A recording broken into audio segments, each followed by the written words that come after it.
kind of glass tube was pointing at Matson's body. When the switch went in, there was a whining noise. And then a white light shot out of it. I know you won't believe this. When it hit the body, it went all soft. It was just like the bones had gone out of it. It just went all soft and kind of poured off the chair and onto the floor. Midnight, the witching hour when the night is darkest, our fears the strongest, and our strength at its lowest ebb. Midnight, when the graves gape open and death strikes. How? You'll learn the answer in just a minute in The Heavy Death.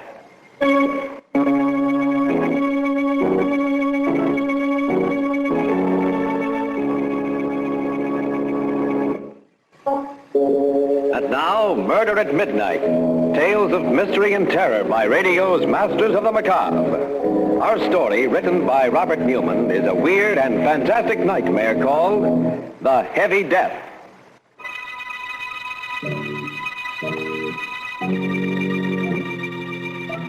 A road just outside the small town of Medford, and running up at his face white and terror-stricken in the moonlight is a small, slight man. He pauses every once in a while, his breath whistling in his nostrils, listening, then runs on again. Finally, seeing the two green lights of the state police barracks, he moans with relief, runs in. Thank God there's somebody here. I was afraid. Look, officer, you gotta get me away from here fast. Just a minute, Mac. Take it easy. Easy. You'll be here any minute coming after me. I gotta get away, I tell you. I'm telling you to take it easy. Just wait till I get through talking to Dr. Carden here. Dr. Carden? Are you the Dr. Carden lives in the big white house near the river? Why, yes. Well, then you can tell him it's true. Otherwise, he won't believe me. Nobody will. It was you who swiped the big glass thing from your laboratory. A Geiger counter? You stole it? Well, he made me do it. Oh, now, whoa. It's getting interesting. That's why Dr. Carden's here. You know anything about his assistant? Young chap named Matson? Yeah. He's dead. He killed him. Matson? Matson dead?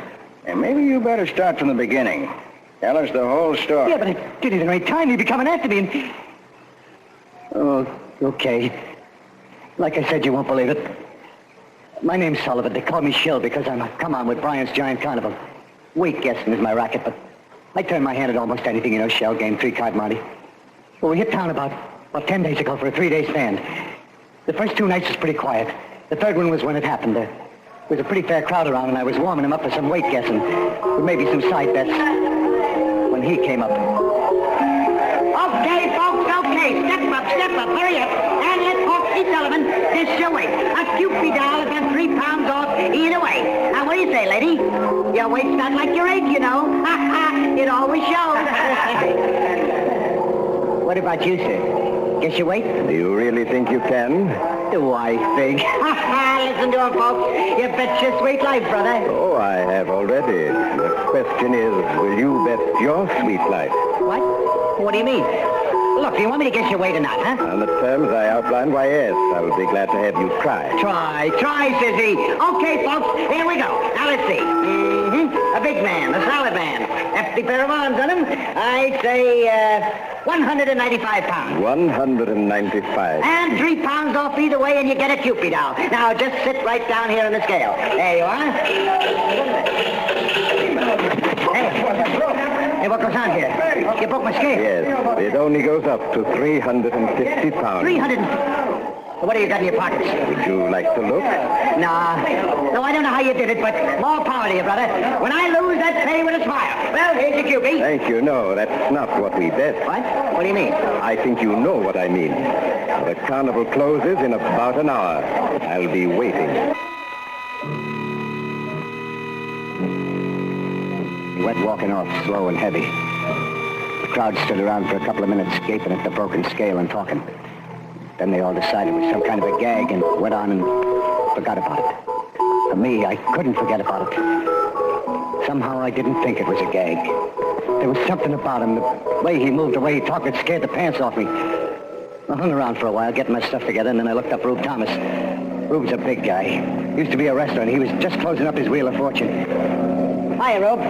How are they going? Not bad for a one-horse town. How's it you? Oh, not too bad.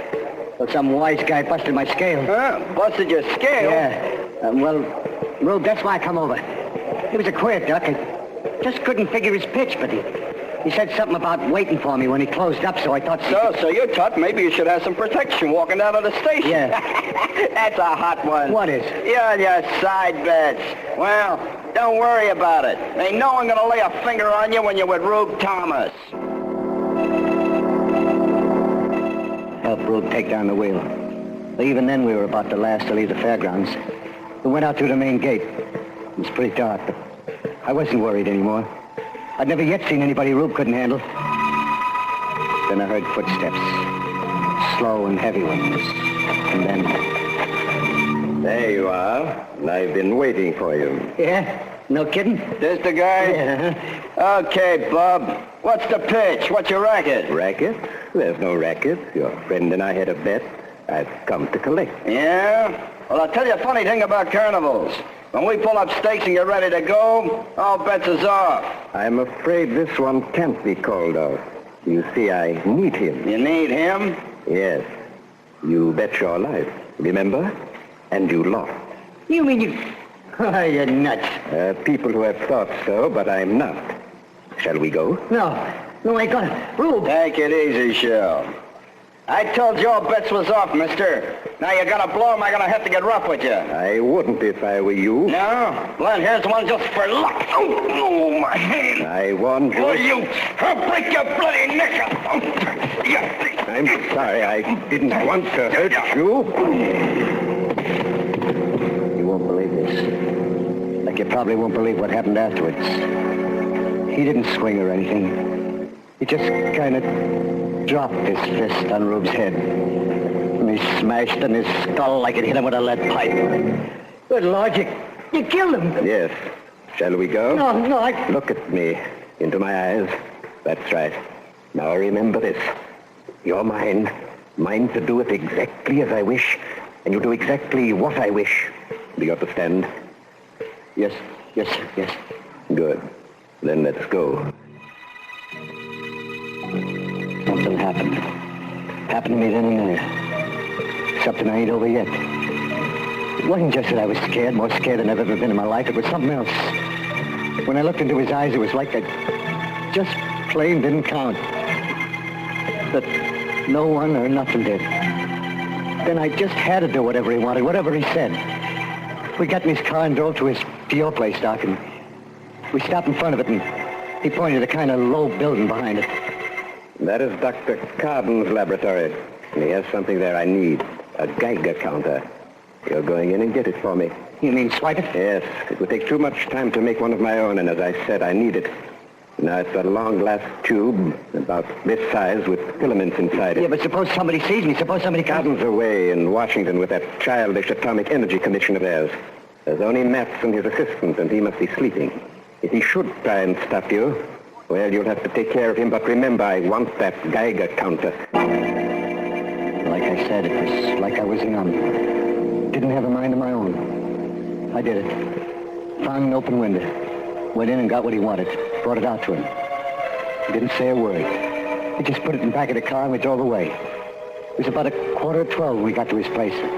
Big rambling house at the foot of a mountain. He took me around the back to a kind of iron door and... Well, it was like out of Buck Rogers, the 25th century. Big glass tubes, dynamos, wires. He must have noticed me staring because he said... Go ahead, look around. There's equipment here that doesn't exist anyplace else in the world. Yeah, but what's it all for? And if I told you, you'd be even more frightened than you are now. By the way, what's your name? Sullivan. Shel Sullivan. I'm Dr. Vance. Dr. Brian Vance. Doctor? Of nuclear physics. Without doubt, the greatest scientist in the world today. Do you know anyone else who has been able to convert most of the elements of the human body into the heavy isotopes? Look, I don't know what you mean, but is that... Yes. That is why not only my weight, but the entire atomic mass of my body is... What's that? Sounds like a car. Yes, but who... Oh, Matson. He must have heard you in the laboratory, followed us. Well, I was as quiet as I could, be honest. Yeah, there's nothing to be worried or excited about. Hello, Matson. Vance, I should have known it was you. Should have known what was me? That stole our Geiger. You did an awful lot of strange things in your career, Vance, but this time you've gone just a little too far. This time I've got you dead to rights. I'm afraid it's just the other way around, Matson. What do you mean? What? Vance, You don't really think I'd let you or anyone interfere with what I'm doing, do you?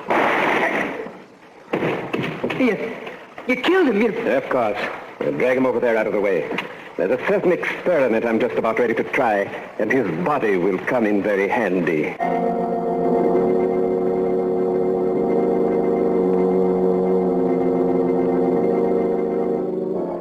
With Shil Sullivan staring at him in abject horror, Dr. Vance turns away from the body on the floor, lumbers over to one of his instruments, and begins examining it. And far away, in the town's church steeple, the clock strikes 12 for murder at midnight.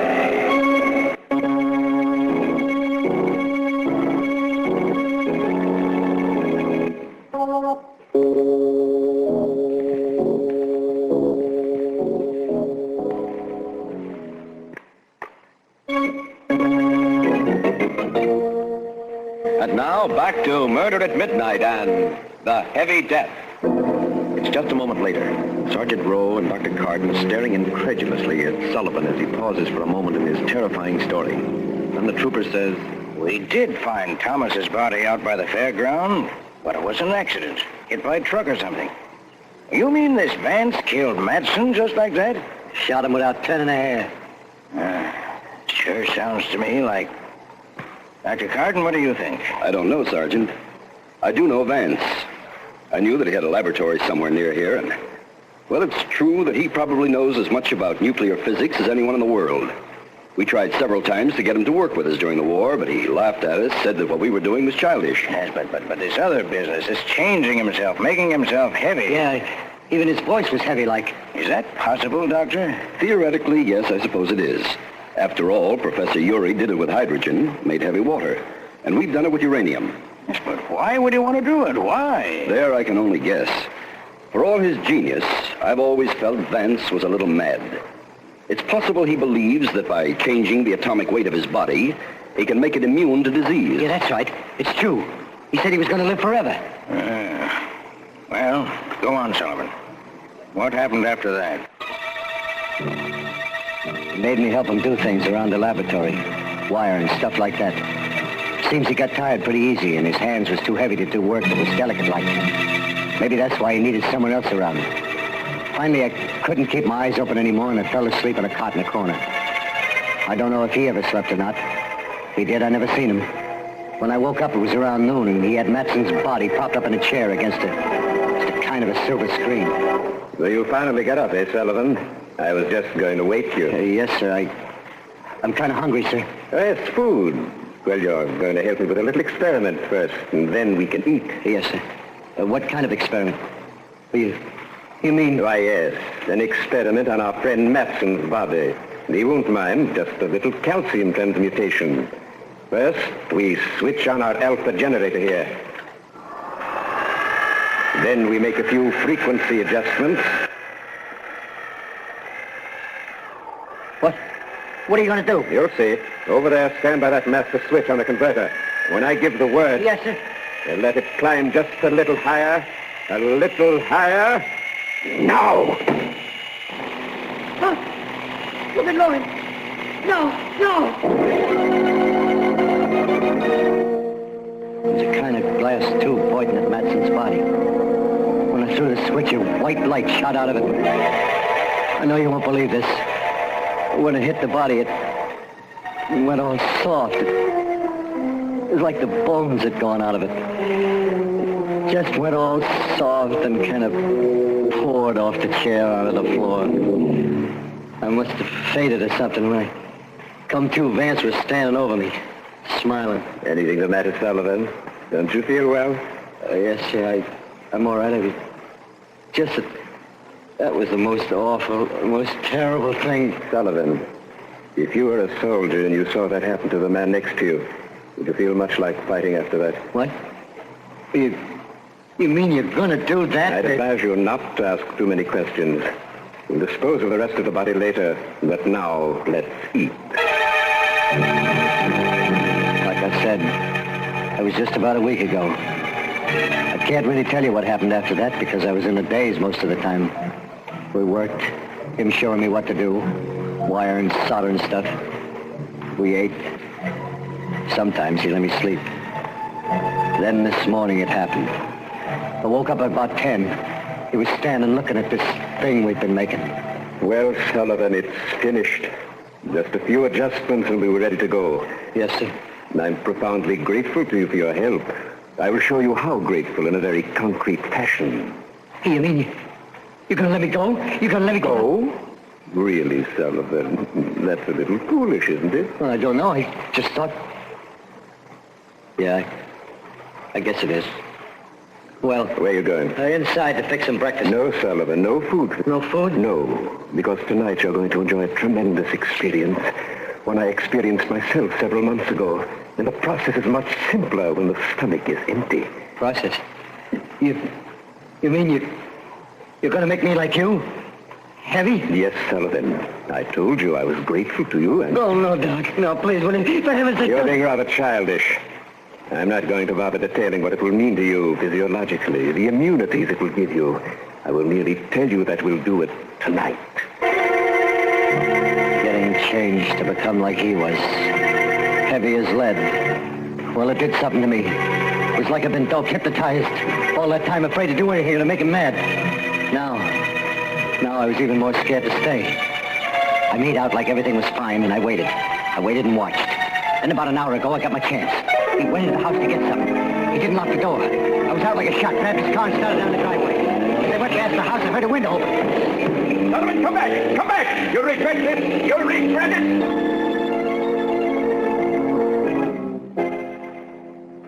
That's the story. I was so jittery, I went into a ditch just outside of town and had to run the rest of the way. I don't care whether you believe me or not, whether you think I'm nuts, what you do to me. I just want one thing. Get me away from here. Get me far away fast. Because he's going to be coming after me, I know it. Now, I'm not saying what I think. Not yet. What about you, Dr. Carden? I wouldn't like to say either. Knowing Vance, I believe he's capable of everything Sullivan told us. And theoretically, everything he described is possible. I told you, I don't care whether you believe me or not. Just get me away from here. I can't for an hour or so. Have to call Bridge and have them send down some men. Then we can really go into this. In the meantime, I'll put you in one of the detention cells. You'll be okay there. Are they strong? Really strong? Plenty strong enough to keep you in and anyone else out. Come on.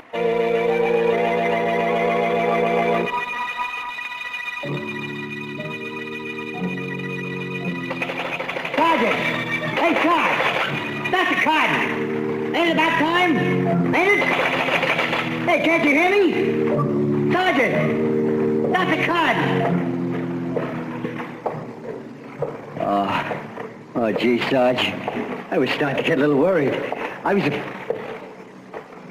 You. Yes, Sullivan. You didn't really think you were going to get away, did you? Oh, what are you going to do? You can't do anything. The cell door is locked. Let it. Let's see. Hey, you see, you can't break it down. You can't. It's steel. Yes, Sullivan, but steel can be smashed if it has to be. No. I told you you'd regret running away, didn't I? No. Look, I'll come back. I'll do anything you want. I'm afraid it's too late, Sullivan. No. Too late for anything but this. Dr. Carden. Did you hear it, too? I'm not sure, but it did sound like... This way, quick. Good Lord. Look at that cell door. Oh, and Sullivan. His skull. Smashed like an eggshell. Well, Sergeant? I guess I must be nuts, too. Look, Doc. He must have just left here. If we wait for the men from Bridgeton, give him time enough to get back to his place, or those blasted ray things of his, there's no telling what he'll do, how many lives he'll cost. But if we leave right now, the two of us, maybe we can get there before him, cut him off. What do you say? You game? I'm game, Sergeant. Let's go.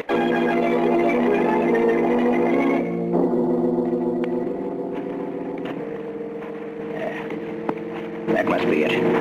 Right ahead. The laboratory's probably around and back. Well, Sergeant, the lights are on. Yeah. Maybe he left them on when he came into town and got Sullivan. Or maybe... No, listen. He's back.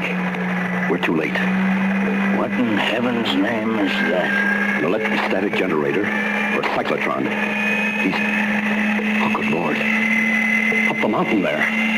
Look. Great Scott. Looks like a hole or something. But it's moving. A neutron beam, disintegrating, eating its way into the mountain. He must have found some way of harnessing... Dr. Gordon, swinging his way. Must have seen us. Come on, run. No good, Sergeant. Seems to have a range of almost half a mile. But eating through solid rock that way. If it hits us...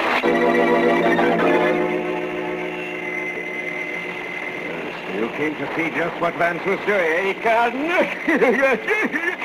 Well, take a good look. The last one you'll ever take at anything. Well, you shall be the first to... And did you think that you were going to get away with it, Vance? Who's that? Take a look at the Geiger. Gentlemen, too much. Gotta cut that down. And what'll happen when you release the load? But I've got to cut it down. Sergeant Sullivan. Yeah, that's because I'm glad that you joined me. You can't do it alone. Too heavy. But I Too slow. It's time to be higher. Look, Lord, the generator. I've got to cut that down, too.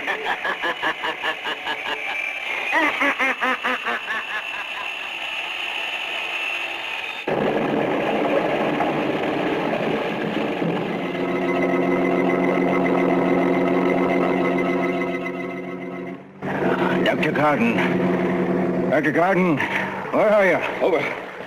Over here, Sergeant. Are you all right? A little shaken up, but yes, I'm all right. The laboratory. The whole house. Look. Yes. What happened? Something got out of control. Too much centrifugal force, or the load released too suddenly, and the whole thing exploded. Now there are things that we'll never know. Except something we knew already. That science can either be man's servant or his master and his doom.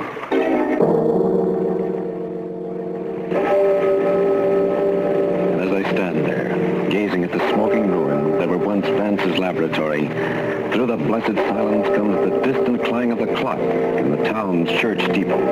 For the second time, striking 12 for... Murder at midnight.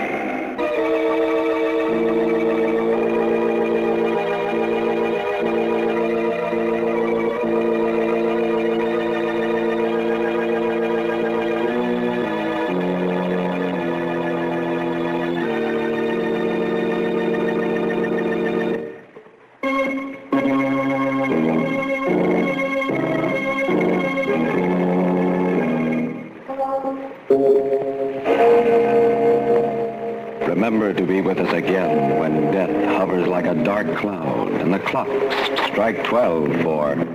Murder at midnight.